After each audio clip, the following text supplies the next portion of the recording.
Guys, Pastor Center, getting ready to remodel our house, getting ready to put it up for sale. I'm just going to throw some hardwood floor on here. I used to have a bunch of carpet, and we're trying to increase the value. I got some free wood from a local church, so I praise God for them. Okay guys, it's a little hectic at Center Residence. We're getting ready to move to Wyoming. See the seats in the background here out of the old bus. All kinds of wood on here. I've been making some bullnose for my stairs in my house. I'll show you how you can make your own bullnose out of some of your hardwood for your nosing on your building stairs in your house. I've got to use my planer, table saw, chop saw, little pad nailer, bunch of line strips, a router.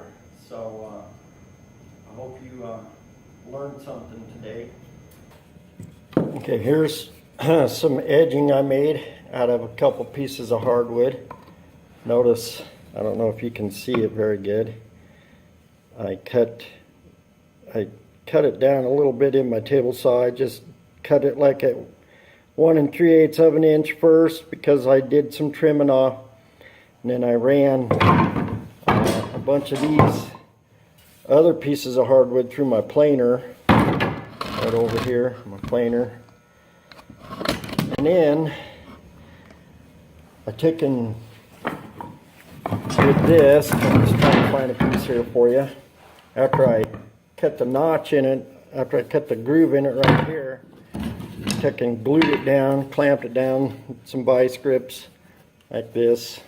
I'll show you an edge side here. Basically, something like that with the groove down here that I cut after this is already ran through the planer here. This is a piece cut off. All my wood is like rejected. I got it for free from a church and I'm just making use out of it. But anyways, I glued it down and I took my brad nailer here and then just bang, bang, bang with some glue. Put some wood glue in between it first. Made these. Then I clamped it down to the edge like this to my table here. I clamped it to the table like that. Then I took my router. Took the router and did this side. Then I flipped it over, did this side. And then it left a little lip on here. And I just barely trimmed that off with the table saw. Now I can just hand sand this a little bit before I glue them down. This one here, as you can see, it's got a number 3. Well, there's number 1 grade, number 2 grade, and obviously number 3 is just reject grade. See, number 3 on that one as well. All this wood is like really terrible shape when I got it. About 1 out of 3 pieces work. This is what they hide on the inside of these number 3 boards. So basically, we're just using what we got, and can't complain when it's free. This one here, the groove was cut wrong. That's why it was rejected. Didn't even bother putting the tongue on this side. The groove was cut bad on this side, so they just rejected it right away. But I cut these in half to make these before I ran them through the planer. Took the good ones, and a lot of this number 3 stuff actually does work. Now this is for the edge of my stairs, not the front, the nosing, but the side of the stairs. So it's got the groove, while my nosing will have the tongue. Let's see if I can find a piece. Tongue and groove. So my nosing I made separate, and I'll show you that. Now, whenever you make bullnosing for your stairs, if you're going to do it like I did because you're cheap and can't afford the $2, $3 a foot stuff, you make it yourself. You got to make it wild, about 3 or 4 inches longer than what you really need, because you're going to cut it off in a 45 right here when you go up to your stair. And I already cut the back side here, which is going to be finished, and I'm just going to go round this down now with my bench top sander, and I'll show you that in the house when we get inside and start putting this stuff together.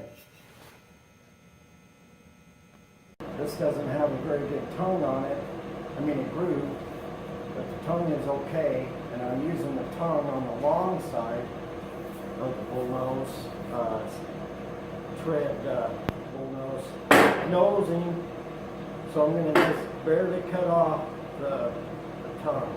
I mean the groove, cut the groove off. So I got to set my saw up just to where the groove gets cut off.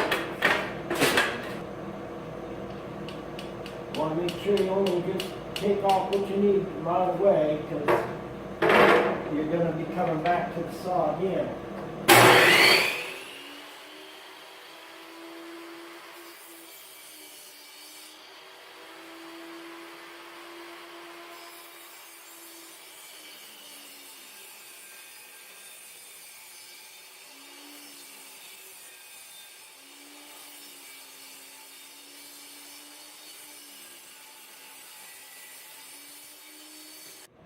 Okay, next we got to run them through the planer, get rid of this bottom side. I'm basically going to make them 5/8 of an inch thick when I get done.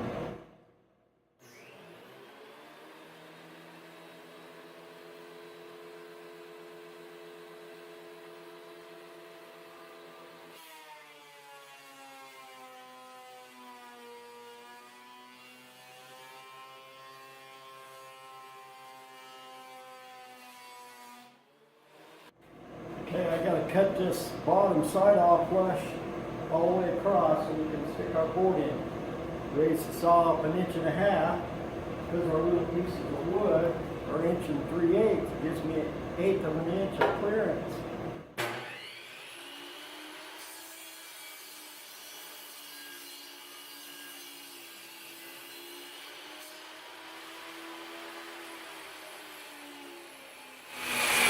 Going to get these together and nailed together. Now that I got everything cut and milled down, I'm getting ready to put them together. Let's take some not construction glue, but wood glue. Now, if I'm too short, I cut them on a 22.5 instead of a 45. It doesn't look so bad.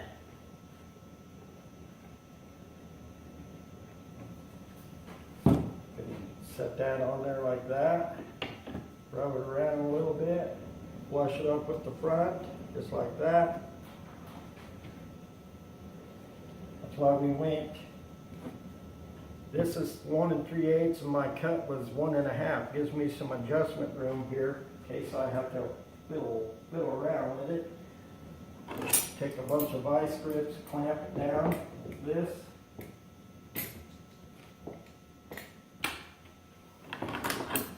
Make sure you're flush all the way through. Okay, now that I got it all glued and clamped down, I want to put some, I'm using 1-inch brads, 18 gauge. You want to go just past that way in the middle. Reason being is because you're going to run a router here and you don't want to hit these brads with your router. Okay, next is rounding the edges over. Got a 3/4 inch bullnose bit in my router, just barely to where it doesn't leave a little lip on the top, and getting ready to router it out.